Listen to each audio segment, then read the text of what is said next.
এই কথা জাতীয় এক পত্রিকা কালবালার রিপোর্ট। মিল্টন সমাদ্দার সামাজিক যোগাযোগ মাধ্যম ব্যবহারকারীদের কাছে পরিচিত একটি নাম। মানবতার সেবক হিসেবে তার 5টি ফেসবুক পেজে ফলোয়ারের সংখ্যা প্রায় 2 কোটি। অসহায় মানুষের জন্য গড়ে তুলেছেন child and old age care নামের বৃদ্ধাশ্রম। রাস্তা থেকে অসুস্থ কিংবা ভবঘুরুদের কুড়িয়ে এনে সেখানে আশ্রয় দেন। সেই সব নারী, পুরুষ ও শিশুকে নিয়ে ভিডিও তৈরি করে প্রায়ই তাকে সামাজিক যোগাযোগ মাধ্যমে পোস্ট করতে দেখা যায়। মানুষের অসহায়ত্ব তুলে ধরে তাদের জন্য বিত্তবানদের কাছে সাহায্য প্রার্থনা করেন। তার আবেদনে সাড়াও মেলে প্রচুর। মোবাইল ব্যাংকিং এ 16টির বেশি নম্বর এবং 3টি ব্যাংক হিসাবে প্রতি মাসে প্রায় কোটি টাকা জমা হয়। এর বাইরে অনেকেই তার প্রতিষ্ঠানে সরাসরি অনুদান নিয়ে আসেন। মানবিক কাজের জন্য এখন পর্যন্ত 3টি রাষ্ট্রীয় পুরস্কারও পেয়েছেন মিল্টন সমাদ্দার। এই পর্যন্ত সব ঠিকঠাক ছিল, কিন্তু এটাই মিল্টনের আসল চেহারা নয়। মানবিকতার আড়ালে তিনি যা করেন তা গা শিওরে ওঠার মতো। যেই প্রতিষ্ঠানের জন্য এত পরিচিতি, সেই আশ্রম ঘিরেই ভয়াবহ প্রতারণার জাল বিস্তার করেছেন মিল্টন। প্রকৃতপক্ষে যে কয়জনকে লালন পালন করছেন, প্রচার করছেন, তার চেয়ে কয়েক গুণ। লাশ দাফন করার যে হিসেব দিচ্ছেন তাতেও আছে বিরাট গরমিল। সবচেয়ে ভয়ঙ্কর হলো মিল্টনের বিরুদ্ধে রয়েছে অসহায় মানুষকে আশ্রয় দেওয়ার নামে তাদের অঙ্গ প্রত্যঙ্গ বিক্রির অভিযোগ। মিল্টন সমাদ্দারের ব্যক্তি জীবনেও নৈতিকতা বা মানবিকতার বালাই নেই। কিশোর বয়স থেকেই ছিল অর্থের লোভ। প্রতিবেশী, চিকিৎসক কিংবা সাংবাদিকরা বিভিন্ন সময় তার কাছে শারীরিক লাঞ্ছনার শিকার হয়েছেন। এমনকি নিজের জন্মদাতা পিতাকেও বেধড়ক মারধরের অভিযোগ রয়েছে তার বিরুদ্ধে। মিল্টন সমাদ্দারের ফেসবুক পেজ ঘেটে দেখা যায় তার আশ্রমে সব সময় 250 থেকে 300 অসুস্থ রোগী থাকেন। এছাড়া বিভিন্ন সময়ে রাস্তায় যারা মারা যান তাদের দাফন করেন মিল্টন। আবার তার আশ্রমে অবস্থানকালেও অনেকে মারা যান। সব মিলিয়ে এই পর্যন্ত প্রায় 900 মরদেহ দাফন করেছেন বলে মিল্টন দাবি করেন। মিল্টন জানান, যাদের দাফন করা হয়েছে তাদের মধ্যে 600 জন তার আশ্রমে মারা গেছেন, আর বাকি 300 মরদেহ রাস্তা থেকে এনে তিনি দাফন করেছেন। এইসব মরদেহ রাজধানীর মিরপুর বুদ্ধিজীবী কবরস্থান, রায়ের বাজার বুদ্ধিজীবী কবরস্থান ও আজিমপুর কবরস্থানে দাফন করা হয়েছে বলে দাবি তার। তবে কালবেলার অনুসন্ধানে পাওয়া তথ্য বলছে ভিন্ন কথা। সরেজমিন মিরপুর বুদ্ধিজীবী কবরস্থানে গিয়ে জানা যায়, মিল্টন সমাদ্দারের প্রতিষ্ঠানের তত্ত্বাবধানে সেখানে সব মিলিয়ে 50টি মরদেহ দাফন করা হয়েছে। এসব মরদেহের ডেথ সার্টিফিকেট কালবেলার হাতে রয়েছে। এছাড়া রায়ের বাজার বুদ্ধিজীবী কবরস্থানে 15টির মতো মরদেহ দাফনের প্রমাণ পাওয়া গেছে। তবে আজিমপুর কবরস্থানে ওই প্রতিষ্ঠানের মাধ্যমে এখন পর্যন্ত কোনো মরদেহ দাফন হয়নি বলে কালবেলাকে নিশ্চিত করেছেন সেখানকার দায়িত্বরতরা। তাহলে মিল্টন সমাদ্দারের দাবি অনুযায়ী 900 মরদেহ দাফন করা হলে বাকি 835টি মরদেহ কোথায় গেছে? Child and old age care আশ্রমে অবস্থানকালে কারো মৃত্যু হলে তার সার্টিফিকেট দেন মাহিদ খান নামের একজন চিকিৎসক। তবে তার স্বাক্ষর এবং সিলের সঙ্গে বিএমডিসির নিবন্ধন নম্বর উল্লেখ নেই। বিএমডিসির বিধি অনুযায়ী চিকিৎসকের স্বাক্ষর এবং সিলে নিবন্ধন নম্বর উল্লেখ করা বাধ্যতামূলক। বিস্তারিত জানার জন্য বিভিন্ন মাধ্যম খোঁজ নিয়ে মোহাম্মদ আব্দুল মাহিদ খান নামে একজন চিকিৎসকের সন্ধান পাওয়া যায়। কমফোর্ট হাসপাতালে তার চেম্বার রয়েছে, তবে সরেজমিন এই হাসপাতালে গিয়ে উল্লিখিত চিকিৎসকদের দেখা মেলেনি। অনুসন্ধানে জানা গেছে, মিল্টন সমাদ্দারের দক্ষিণ পাইকপাড়া আশ্রমের কাছেই বাইতুল সালাম জামে মসজিদ। ওই মসজিদে এক সময় তার প্রতিষ্ঠানে নিয়ে আসা মরদেহ বিনামূল্যে গোসল করানো হতো। তার মানবিক কাজে উদ্বুদ্ধ হয়ে মসজিদ কর্তৃপক্ষ তাকে এই সুবিধা দিয়েছিল। তবে গোসল করানোর সময় দায়িত্বপ্রাপ্ত ব্যক্তিরা প্রায় প্রতিটি মরদেহের বিভিন্ন স্থানে কাটা ছেঁড়ার দাগ শনাক্ত করেন। করানোর সময় এ বিষয়ে মিল্টন সমাদ্দারকে প্রশ্ন করে মসজিদ কর্তৃপক্ষ। এরপর তিনি ওই মসজিদে মরদেহ পাঠানো বন্ধ করে দেন। মিল্টন সমাদ্দারকে দীর্ঘদিন ধরে চেনেন স্থানীয় একটি মাদ্রাসার পরিচালক তোফাজ্জল হোসেন। তিনি কালবেলাকে বলেন, মিল্টন এক সময় বাসা ভাড়া শোধ করতে পারতেন না, এখন তিনি এগুলো করে কোটি কোটি টাকার মালিক। দামি গাড়িতে চড়েন, আড়ালে মানুষের অঙ্গ প্রত্যঙ্গ চুরি করেন। আমাদের বাইতুল সালাম মসজিদে ওর মরদেহ ফ্রি গোসল করিয়ে দেওয়ার সিদ্ধান্ত হয়েছিল। কিছু মরদেহ গোসল করানোর পর দেখা যায় সবগুলো শরীরে কাটা দাগ। এই বিষয়ে মিল্টনকে প্রশ্ন করা হলে তিনি মরদেহ পাঠানো বন্ধ করে দেন। তিনি আরো বলেন, রাস্তা থেকে মানুষ তুলে আনার পর স্বাস্থ্য পরীক্ষা করা হয়। যাদের কিডনি সহ গুরুত্বপূর্ণ অঙ্গ ভালো থাকে তাদের যথাযথ চিকিৎসা করানো হয়। তাদের জন্য ভালো খাওয়া দাওয়ার ব্যবস্থা করেন। এরপর সুস্থ হলে তাদের অঙ্গ প্রত্যঙ্গ নেওয়া হয়। সুস্থ মানুষ কিন্তু কিছুদিন পরে দেখি মারা যান। তিনি আরো বলেন, বারেক চাচা মরদেহ গোসল করাতেন। চাচা বলেছেন তিনি একবার ওর আশ্রমে গিয়ে এক ব্যক্তিকে সুস্থ সবল দেখে এসেছেন। এর 2-3 দিন পরই মসজিদে গোসল করানোর জন্য ওই ব্যক্তির মরদেহ আসে। ওই লাশের শরীরেও পেটের দিক থেকে কাটা দেখা যায়। এরপর বারেক চাচাও মরদেহ গোসল করাতে অস্বীকৃতি জানান। অনেক খোঁজাখুঁজির পর দক্ষিণ পীরের বাগ আমতলা বাজারে গিয়ে সন্ধান মেলে সেই বারেক চাচার। মোবাইল নাম্বার সংগ্রহ করে তাকে ফোন করা হলে তিনি নিচে নামছেন জানিয়ে বাসার নিচে অপেক্ষা করতে বলেন, কিন্তু এরপরই ফোন বন্ধ করে দেন।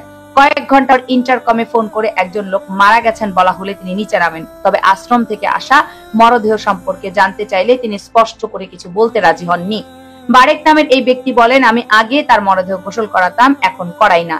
এর কারণ জানতে চাইলে কিছু বলতে অপারগতা প্রকাশ করেন। বলেন, আমি বয়স্ক মানুষ, তার সঙ্গে আমার দীর্ঘদিন ধরে কোনো যোগাযোগ নেই। চাইল্ড অ্যান্ড ওল্ড কেয়ারে কাজ করেছেন এমন একজন বলেন, কোন রোগী অসুস্থ হলে সরকারি হাসপাতালে নেওয়া হয় না, এখানে রেখেই চিকিৎসা করা হয়, কারণ তিনি চান না কেউ পুরোপুরি সুস্থ হোক, এটা তার ব্যবসা। ওই ব্যক্তির কথার মিল পাওয়া যায় মৃতদেহ ডেথ সার্টিফিকেটেও। যতজনকে দাফন করা হয়েছে তাদের প্রত্যেকের ডেথ সার্টিফিকেট দেওয়া হয়েছে চাইল্ড অ্যান্ড ওল্ড এজ কেয়ারের প্যাডে। একটি আশ্রমে এত মানুষের মৃত্যুর বিষয়টি অবহিত করে মন্তব্য চাওয়া হলে বাংলাদেশ মেডিকেল অ্যাসোসিয়েশন সাবেক সভাপতি অধ্যাপক ডক্টর রশিদ মাহবুব কালবেলাকে বলেন, এত মানুষ মারা যাওয়া অস্বাভাবিক, তার মানে ওনার এখানে প্রপার চিকিৎসা পায় না। তাছাড়া উনি কতজনকে হাসপাতালে রেফার করেছেন সেটাও খতিয়ে দেখতে হবে। ওনার এখানে তো সবাই মারা যেতে পারে না, কেউ বেশি অসুস্থ হলে তাকে হাসপাতালে পাঠাতে হবে, চিকিৎসা করাতে হবে। তিনি বলেন, আশ্রম হসপিটালাইজড হলে সেখানে স্পেশালাইজড চিকিৎসক কে আছেন সেটা দেখতে হবে, থাকলেও তিনি নিয়মিত যান কিনা সেটাও দেখতে হবে। প্রপার চিকিৎসা হলে এত মানুষ মারা যাওয়ার কথা না। আর্থিক হিসেবে চরম অসুস্থতা। মিল্টন সমাদ্দারের 5টি ফেসবুক পেজে বিভিন্ন মোবাইল ব্যাংকিং প্রতিষ্ঠানের 16টি নম্বর দেওয়া হয়েছে।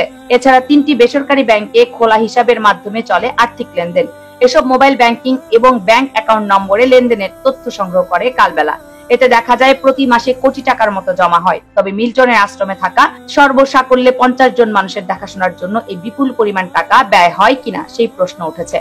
সরজমিনে মিল্টনের আশ্রম পরিদর্শন করে দেখা যায় বিভিন্ন বিষয়ে প্রচার প্রচারণার জন্য মিল্টনের রয়েছে 16 জনের একটি দল। এর বিভিন্ন মানবিক গল্পের ভিডিও তৈরি করেন, এরপর সেসব ভিডিও ফেসবুকে দিয়ে মানুষের কাছ থেকে অর্থ নেন। শুধু তাই নয়, তার 5টি ফেসবুক পেজ নিয়মিত ডলার খরচ করে বুস্ট করা হয়। এজন্য গত এক সপ্তাহে 30 থেকে 40 হাজার টাকা ব্যয় করা হয়েছে বলে হিসেব পাওয়া গেছে। একাধিক ব্যক্তিকে মারধর, জমি দখলের অভিযোগও রয়েছে এই মিল্টন সমাদ্দারের নামে। কালবেলার অনুসন্ধানে জানা যায়, মিল্টন সমাদ্দারের বিরুদ্ধে বিভিন্ন সময় নিজস্ব লাঠিয়াল বাহিনী নিয়ে একাধিক ব্যক্তিকে মারধরের প্রমাণ মিলেছে। তার আশ্রমের ভেতরে রয়েছে নিজস্ব বন্দিশালা, সেখানে আছে লাঠিসোঁটা, পাইপ সহ মারধরের নানা উপকরণ। চুন থেকে পান খসলেই তার লাঠিয়াল বাহিনী হামলে পড়ে। সর্বশেষ গত ঈদ উল ফিতরের আগের দিন 10ই এপ্রিল সাভারের কমলাপুর এলাকার বাহির থেকে নিজের কেনা জমি দেখতে গিয়ে বেধড়ক মারধর শিকার হন মোহাম্মদ শামসুদ্দিন চৌধুরী নামের 65 বছর বয়সী এক ব্যক্তি। এ সময় তার সঙ্গে ছিলেন মেয়ে এবং মেয়ের জামাই। বাধা দিতে গিয়ে মারধরের শিকার হন তারাও।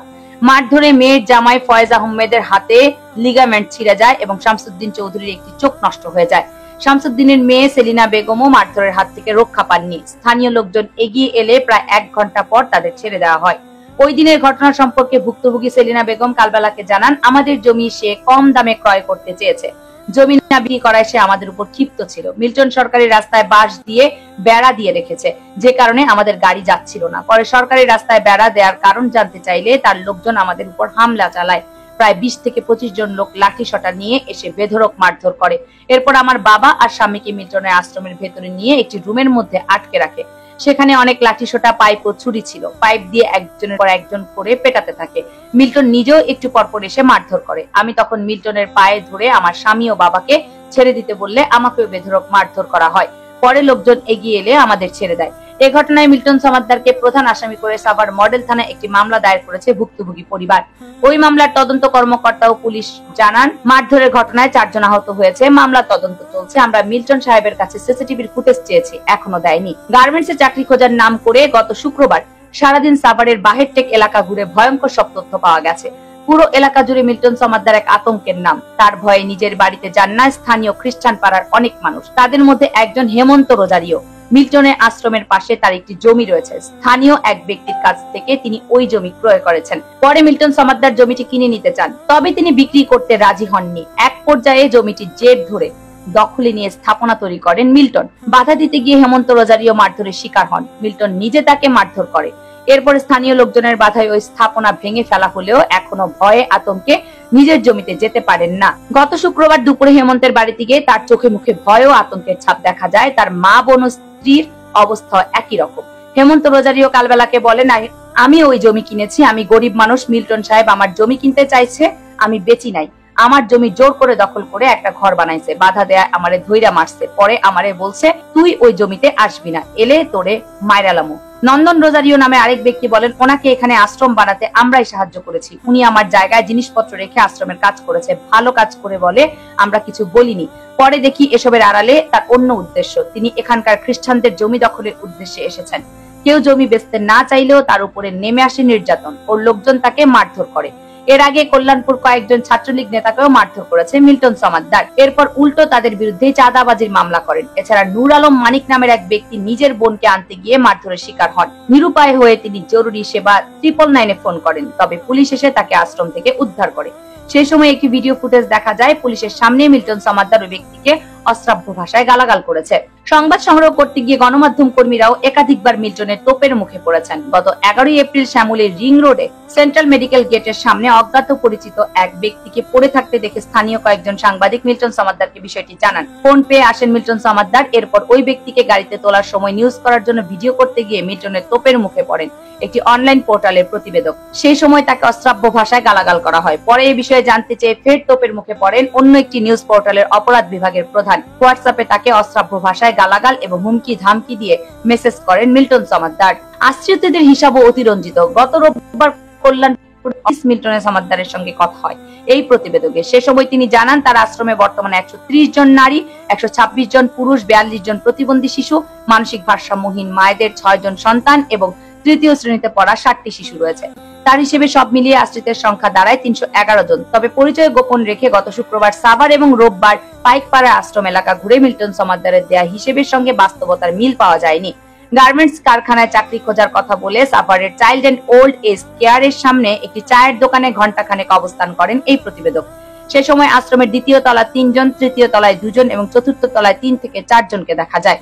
স্থানীয়রা জানান আশ্রমে সর্বোচ্চ 25 থেকে 30 জন থাকতে পারেন। এছাড়া পাইকপাড়া আশ্রমে গিয়ে দেখা যায় সেখানে 20 জনের মতো লোক আছেন। Child and old age care নিয়ে নানা অভিযোগ সম্পর্কে জানতে চাওয়া হলে সমাজসেবা অধিদপ্তর মহাপরিচালক বলেন, সারা দেশে এমন 69,000 সংগঠনে নিবন্ধন দেওয়া হয়েছে। একটি বিশেষ প্রতিষ্ঠান সম্পর্কে সবকিছু জানা আসলে সম্ভব নয়, তবে সেসব অভিযোগ উঠেছে সে বিষয়ে আমরা খতিয়ে দেখব।